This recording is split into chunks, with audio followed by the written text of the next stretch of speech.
Hallelujah. യേശുവേ നന്ദി, യേശുവേ സ്തുതി. പ്രിയപ്പെട്ടവരെ, പണ്ട് ഞാനൊരു കുട്ടിയുടെ സാക്ഷ്യം കേട്ടതാണ്. ആ കുട്ടി ഒളിമ്പിക്സിൽ പങ്കെടുക്കുമ്പോൾ ഓട്ടത്തിനാണ്. എല്ലാവരും അവരുടെ ട്രാക്കിൽ നിന്നു. ആ കുട്ടി അവിടെ മുട്ടുമേൽ നിന്ന് പിതാവിനും പുത്രനും പരിശുദ്ധാത്മാവിനും ചൊല്ലി പ്രാർത്ഥിച്ചുകൊണ്ടാണ് അത് പങ്കെടുക്കുന്നത്. ഓട്ട മത്സരം ആരംഭിച്ചു. നിർഭാഗ്യവശാൽ ആ കുട്ടി 3rd സ്ഥാനത്തേക്ക് പിന്തള്ളപ്പെട്ടു. ഫസ്റ്റ് സെക്കൻഡും വേറെ കുട്ടികൾ മേടിച്ചു. ഇപ്പോൾ പത്രക്കാരെല്ലാം ഓടിക്കൂടി ആ കുട്ടിയോട് ചോദിച്ചു, മോളെ, നീ നന്നായി പ്രാർത്ഥിച്ചൊരുങ്ങിയിട്ടാണല്ലോ ഓടാൻ നിന്നത്, നീ മാത്രം തോറ്റുപോയില്ലേ? അവരൊക്കെ ഓടി ജയിച്ചല്ലോ, നീ മാത്രമാണല്ലോ പ്രാർത്ഥിക്കുന്നത് കണ്ടത്. ഇപ്പോൾ ആ കുട്ടി അവരോട് പറയുന്നൊരു മറുപടിയുണ്ട്. ഞാൻ ജയിക്കാനാണ് പ്രാർത്ഥിച്ചതെന്ന് നിങ്ങളോട് ആരാണ് പറഞ്ഞത്? ഞാൻ ജയിക്കാൻ വേണ്ടിയല്ല പ്രാർത്ഥിച്ചത്. ഞാൻ ഈ ഓട്ട മത്സരത്തിൽ ദൈവകരങ്ങളിലേക്ക് സമർപ്പിക്കുകയാണ് ചെയ്തത്. എൻ്റെ ഈ ഓട്ട മത്സരം ദൈവമേ, അങ്ങ് എന്താഗ്രഹിക്കുന്നോ അങ്ങയുടെ ഇഷ്ടം എന്നിൽ നിറവേറട്ടെ എന്നാണ് ഞാൻ പ്രാർത്ഥിച്ചത്. അതുകൊണ്ട് തോൽവിയിൽ എനിക്ക് സങ്കടമില്ല. ദൈവം എന്താഗ്രഹിച്ചോ നടന്നു. ഞാൻ സന്തോഷപൂർവ്വം ദൈവകരങ്ങളിൽ നിന്ന് അത് സ്വീകരിക്കുന്നു. പിന്നീട് വർഷങ്ങൾ കഴിഞ്ഞ് വീണ്ടും ഒളിമ്പിക്സ് വന്നപ്പോൾ 4 ഐറ്റങ്ങളിൽ ആ കുട്ടി പങ്കെടുത്തു. ആ 4ലും അവൾ സ്വർണം നേടി. Hallelujah, hallelujah. അന്ന് നിരാശപ്പെട്ട് ദുഃഖിച്ച് ദൈവത്തിൽ നടന്നു പോയിരുന്നെങ്കിലോ അവൾക്ക് തോൽവി വരുമ്പോൾ നിരാശയില്ല. കാരണം ജയവും തോൽവിയും അവൾ ദൈവത്തിന്റെ കരങ്ങളിൽ നിന്ന് സ്വീകരിക്കാൻ തയ്യാറായി. ഹല്ലേലൂയ. പ്രഭാഷകന്റെ പുസ്തകം 10:5 മനുഷ്യന്റെ വിജയം കർത്താവിന്റെ കരങ്ങളിലാണ്. സുഭാഷിതം 21:31 വിജയം നൽകുന്ന കർത്താവാണ്. നെഹെമ്യാ 2:21 സ്വർഗത്തിലെ ദൈവം ഞങ്ങൾക്ക് വിജയം നൽകും. പ്രിയപ്പെട്ടവരെ, ഇങ്ങനെ പരാജയത്തിൽ നിന്ന് ദൈവം വിജയം നൽകണമെങ്കിൽ, തകർച്ചയിൽ നിന്ന് ദൈവം ഉയർത്തണമെങ്കിൽ ഒറ്റ കാര്യമുള്ളൂ, എല്ലാ സമയങ്ങളിലും ദൈവത്തിൽ ആശ്രയിക്കുക എന്നുള്ളതാണ്. നാഹൂം പ്രവാചകന്റെ പുസ്തകം 1:7 വചനം പറയുന്നുണ്ട്. നാഹൂം പ്രവാചകന്റെ പുസ്തകം 1:7 കർത്താവ് നല്ലവനും കഷ്ടതയുടെ നാളിൽ അഭയദുർഗവുമാണ്, തന്നിൽ ആശ്രയിക്കുന്നവരെ അവിടുന്ന് അറിയുന്നു. ഹല്ലേലൂയ. അപ്പൊ കഷ്ടതയുടെ നാളില് ദൈവത്തിൽ ആശ്രയിക്കുന്നവരെ ദൈവം അറിയുന്നു എന്ന് പറഞ്ഞാൽ ദൈവം അവരെ കാണുന്നു, ദൈവം അവരെ കരുതുന്നുണ്ട്. Hallelujah, hallelujah. യോനാ പ്രവാചകൻ 2:2 പറഞ്ഞുകൊണ്ടല്ലോ, എന്റെ കഷ്ടതയിൽ ഞാൻ കർത്താവിനെ വിളിച്ചപേക്ഷിച്ചു, അവിടുന്ന് എനിക്ക് ഉത്തരം അരുളി. ഹല്ലേലൂയ.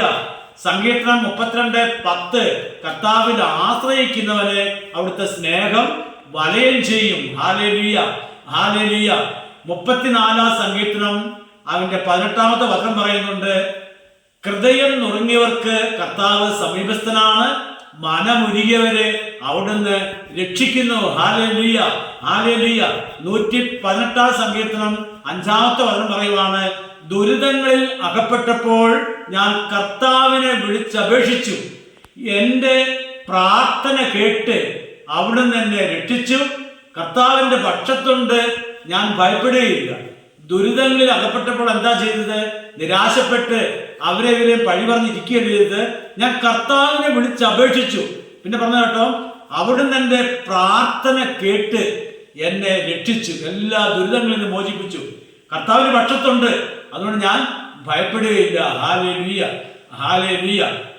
പ്രിയപ്പെട്ടവരെ, കഷ്ടതയും ദുരിതങ്ങളും ഇല്ലാത്ത ഒരു ജീവിതങ്ങളുമില്ല. കഷ്ടതയിലും ദുരിതങ്ങളിലൂടെ കടന്നു പോകുമ്പോൾ നാം എന്താണ് ചെയ്യേണ്ടത്? വചനം പറഞ്ഞു, കർത്താവിൽ ആശ്രയിക്കുക എന്നുള്ളതാണ്. ഹല്ലേലൂയ, യേശുവേ നന്ദി. അതല്ലേ യെശയ്യാ പ്രവാചകന്റെ പുസ്തകം 40:29 മുതൽ വചനം പറയുന്നില്ലേ, തളർന്നവന് അവിടുന്ന് ബലം നൽകുന്നു, ദുർബലന് ശക്തി പകരുകയും ചെയ്യുന്നു. യുവാക്കൾ പോലും തളരുകയും ക്ഷീണിക്കുകയും ചെയ്തേക്കാം, ചെറുപ്പക്കാർ ശക്തിയേറ്റ് വീഴാം. എന്നാൽ കർത്താവിൽ ആശ്രയിക്കുന്നവർ വീണ്ടും ശക്തി പ്രാപിക്കും, അവർ കഴുകന്മാരെ പോലെ ചിറകടിച്ചുയരും. Hallelujah, hallelujah. എപ്പോഴാണ് സംഭവിക്കുന്നത്? കർത്താവിൽ ആശ്രയിക്കുമ്പോഴാണ്.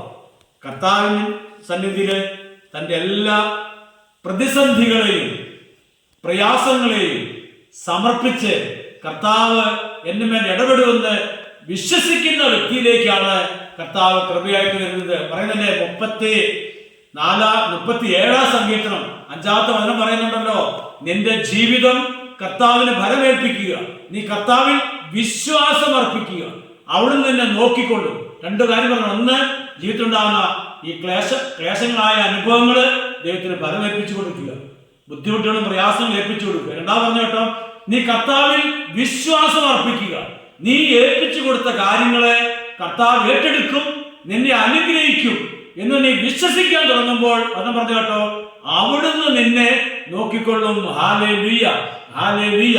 പ്രിയപ്പെട്ടവരെ, അതുകൊണ്ട് നമ്മുടെ ജീവിതയാത്രയില് ധാരാളം കഷ്ടങ്ങളുണ്ടാകാം, ക്ലേശങ്ങളുണ്ടാകാം, പ്രതിസന്ധികളൊക്കെ നമ്മുടെ മുന്നിലുണ്ടാകാം. അതിലേക്ക് നോക്കി വിലപിച്ചിരിക്കേണ്ടതല്ല, നമ്മൾ ദൈവത്തിലേക്ക് നോക്കി ദൈവത്തിൽ ആശ്രയിച്ച് അവിടുത്തെ ഇടപെടലിന് വേണ്ടി കാത്തിരിക്കേണ്ടവരാണ്. ഹല്ലേലൂയ. റോമ 8:28 വചനം പറയുന്നുണ്ടല്ലോ, ദൈവത്തെ സ്നേഹിക്കുന്നവർക്ക്, അവിടുത്തെ പദ്ധതി അനുസരിച്ച് വിളിക്കപ്പെട്ടവർക്ക് എല്ലാം നന്മയ്ക്കായി മാറ്റുന്നു. ഹല്ലേലൂയ. എല്ലാവരെയും ദൈവം തന്റെ പദ്ധതിക്ക് വിളിക്കാറില്ലേ വചനമനുസരിച്ച്? എന്താ വചനം പറയുന്നത്? ദൈവത്തെ സ്നേഹിക്കുന്നവരെയാണ് ദൈവം തന്റെ പദ്ധതിക്ക് വേണ്ടി വിളിക്കുക. ആരെല്ലാം ദൈവത്തെ തന്റെ ഹൃദയത്തിൽ 1-ാം സ്ഥാനം കൊടുത്ത് സ്നേഹിക്കുന്നുണ്ടോ ആ വ്യക്തികളെ ദൈവം തന്റെ പദ്ധതിക്ക് വേണ്ടി വിളിക്കുകയാണ്. അങ്ങനെ വിളിക്കപ്പെട്ടവർക്ക് അവർ ജീവിതത്തിലുണ്ടാകുന്ന എല്ലാ തെക്ത അനുഭവങ്ങളെയും ദൈവം നന്മയ്ക്കാക്കി മാറ്റുന്നു. ഹല്ലേലൂയ. യേശുവേ നന്ദി, യേശുവേ സ്തുതി. ഈ പ്രഭാതത്തില് ദൈവകരങ്ങളിലേക്ക് നമ്മുടെ ജീവിതങ്ങളെ സമർപ്പിക്കുക. തകർച്ചകളുണ്ടാകാം, പരാജയങ്ങളുണ്ടാകാം. ഓർക്കുക, അത് ദൈവത്തിന് വിജയിപ്പിക്കാൻ കഴിയും. അതാണ് ഞാൻ ആ കുട്ടിയുടെ കാര്യം പറഞ്ഞത്. ദൈവത്തിന് വീണ്ടും വിജയം നൽകി നമ്മെ അനുഗ്രഹിക്കാനും ഉയർത്താനും കഴിയും എന്ന് വിശ്വസിച്ചുകൊണ്ട് നമ്മുടെ ജീവിതം പൂർണ്ണമായും അത് ഏതവസ്ഥയിലാണെങ്കിലും ദൈവകരങ്ങളിലേക്ക് സമർപ്പിച്ചുകൊണ്ട്, കർത്താവായ ദൈവമേ, ഈ വചനത്തിന്റെ അഭിഷേകം കേട്ടുകൊണ്ടിരിക്കുന്ന എല്ലാ മക്കളുടെ മേൽ ചൊരിയപ്പെടുന്നതിന് വേണ്ടിയും അവരുടെ ജീവിതത്തിലേക്ക് അങ്ങയുടെ ആണിപ്പാടുള്ള കരം നീട്ടി അവർ ഓരോരുത്തരും അനുഗ്രഹിക്കപ്പെടുന്നതിന് വേണ്ടിയും അവിടുത്തെ മുമ്പിൽ താഴ്മയോടെ പ്രാർത്ഥിക്കുന്നു. നിത്യം പിതാവും പുത്രനും പരിശുദ്ധാത്മാവുമായ ത്രിയേക ദൈവമേ, ആമേൻ.